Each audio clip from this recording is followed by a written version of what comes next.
Welcome to the Filmizo channel. Today's film is for fans of actor Mert Demir, also known as Ferret. I'm sure you'll love his story. The film starts with Baran sitting at his computer, startled to hear his father arguing with his brother. He senses a big problem and goes to them, only to be shocked to find the police at the door. They want to arrest his brother, who is accused of killing someone in a hit and run. His father tells him he must go with the police to face his punishment. Baran tries to explain that he didn't do it, but his mother tells him quietly that he'll get a lighter sentence that will pass quickly. His father also tells him that if he doesn't, his brother's life will be ruined. He listens to them and goes with the police. 15 years later, Baran is released from prison. He finds his brother waiting for him and tries to hug him, but Baran refuses, still angry about what they did to him. He walks away, but his brother stops him, and he's surprised to see that he has a young daughter named Lydia. His brother begs him to forgive him and give him a second chance, saying he regrets everything. But Baran refuses and leaves. Lydia follows him, also begging him to forgive her father. He agrees, and they go home. His brother's wife argues with her husband for wanting Baran to live with them, saying he was in prison for 15 years and might try to harm them. A big fight erupts between them. It becomes clear that Lydia liked her uncle from the moment she saw him. Baran looks at an old photo of himself and his brother, remembering everything that happened. His niece hugs him and tries to comfort him until her mother arrives and scolds her. But Lydia says she was just looking at pictures with her uncle. Baran senses from his sister-in-law's treatment that she can't stand him, so he decides to leave. His brother stops him, saying that Baran refused all his visits before, but this time he won't leave him alone. He cries full of regret until Lydia comes and gives him a picture, asking him to stay with them because her father loves him. Baran agrees. The next day, he goes to his mechanic friend Assad and asks for his help to open a new workshop. We learn that they were in prison together. Assad goes to the man who will rent them the workshop, and when the man finds out Baran was in prison, he refuses because he's afraid. But Assad manages to convince him easily. That night, they drink together, happy to be together, and talk about their dreams. Baran tells him he needs to finalize the workshop deal tomorrow because he wants to start work as soon as possible. But Assad tells him the landlord changed his mind because someone offered to rent the place for a higher price. Baran is upset because it was his only hope. He argues with his friend because he doesn't want to stay at his brother's house any longer. Assad tries to calm him down, saying they will look for another workshop. He suggests that Baran tell his brother everything and let him help, since he was in prison for 15 years. Baran refuses. When he gets home, he finds Lydia waiting for him. She tells him she'll show him her old photos, and he realizes she's sick, but she refuses to admit it. She takes him to her room and starts showing him everything. After that, they all gather together, and his sister-in-law tells him that the maid comes every day from 6 a.m. to 8 a.m., and she doesn't like having men in the house. She then starts listing all the house rules. She asks him to lie to the neighbors and say he was living in Germany if they ask where he was. Her husband argues with her over her attitude and asks her daughter to go to her room. Lydia asks them not to fight like they do every day. After she leaves, Fatih continues to argue with her and asks Baran to leave them and go.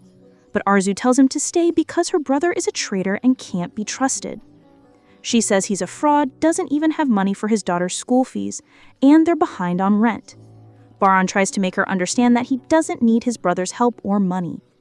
He says he'll work and support himself, and that he only came to get his clothes. He says goodbye and leaves. His brother runs after him, trying to explain that Arzu didn't mean to kick him out, but Baran yells at him and leaves. His brother then leaves the house with his wife and daughter. The next day, Baran tells his friend he slept by the beach. Assad tells him a rich person brought a car and said he would pay a lot to have it fixed. Baran decides to fix it, but the workshop owner comes and argues with him, so he gets upset and leaves. He goes to look for a workshop to rent, but after a lot of searching, he can't find one and sits alone upset. Then a man named Salima comes up to him and says he works with Assad. He tells him that the workshop owner changed his mind and decided to hire him. He asks him to sign some papers and takes a deposit before leaving. At that moment, he gets a call from the hospital. When he goes, he finds Lydia there, and the nurse tells him that she was in a serious accident and her mother died. He goes to his brother, who is in a coma, and stares at him, upset, unable to hold his hand. He goes to his friend, who suggests he take Lydia to her aunt. He says he'll start work tomorrow because he signed the papers that Salima brought. Assad says he doesn't know anyone by that name, and Bahram is shocked, realizing he was scammed. He sits alone, unsure what to do, but he goes back to Lydia and decides to take her after her aunt refuses to take her. She keeps begging him not to leave her alone because she's scared.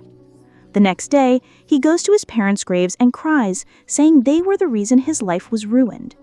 He goes to his brother's wrecked car, takes a toy, and gives it to Lydia. At night, she looks at a picture of her mother and cries. The next day, he meets Assad and he tells him the hospital is demanding 400,000 lira for his brother and niece's treatment. He is furious because his brother is broke. They decide to sell the household items and collect 50,000 lira.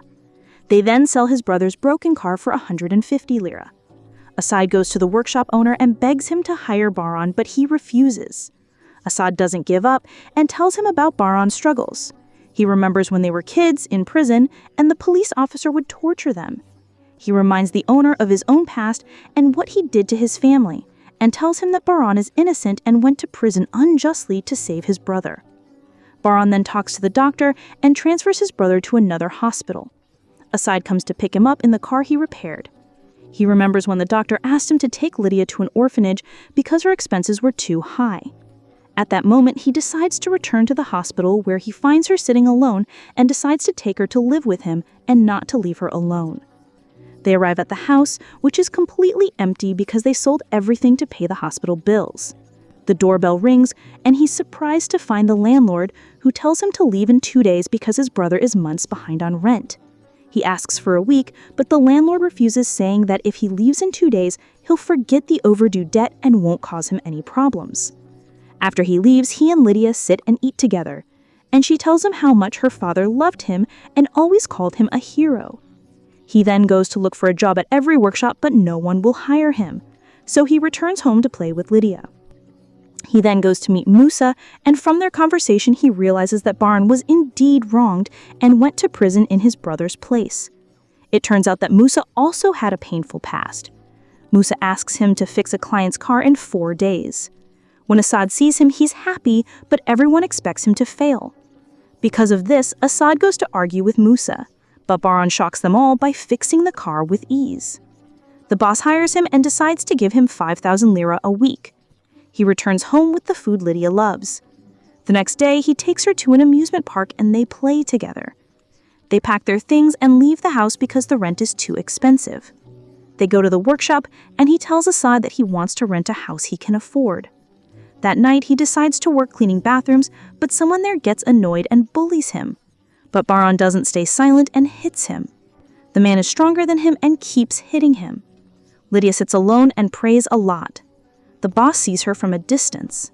Because house rents are expensive, he takes her to the hospital and asks her to wait while he goes to clean the bathrooms and comes back for her. The next day, the boss gives him a day off because he knows what he's going through. He takes her to a house where the owners are on 2-day vacation and asks her to do whatever she wants before they return. But the gardener sees him and hits him, and he runs away. He returns to Assad and tells him everything. The boss decides to give him the keys to the warehouse so he can stay there. They go to the warehouse, and Bahram is happy that he finally found a place to stay. Lydia asks him to forgive him because she upset him when they were running from the house. Bahram tells him he loves her and could never be upset with her. On his way back home, he sees a place for rent and decides to do everything he can to save enough money to rent it. He works every minute, and when he saves the money, he calls the owner and decides to rent it from him. He succeeds and is happy to finally have a workshop. After some time, Fatih is released from prison and goes to get Lydia. Everyone is sad because they'll miss her. His brother thanks him, but Bahram refuses to shake his hand. He says goodbye to Lydia, who is crying because she loves him. She gives him her toy and asks him to keep it, but then she makes the taxi stop, goes back to hug him, and leaves. 6 months later, they're sitting together in the garden, and she's drawn a picture of all of them. There's a girl with black hair in the drawing, and she tells him that will be his girlfriend. They're happy together and decide to go back home. Bahram looks at her happy because she was the only one who knew how to bring him back to life after he had given up. And that's where our movie ends today. I hope you subscribe to the channel and turn on the notification bell to get all our new videos. Peace out.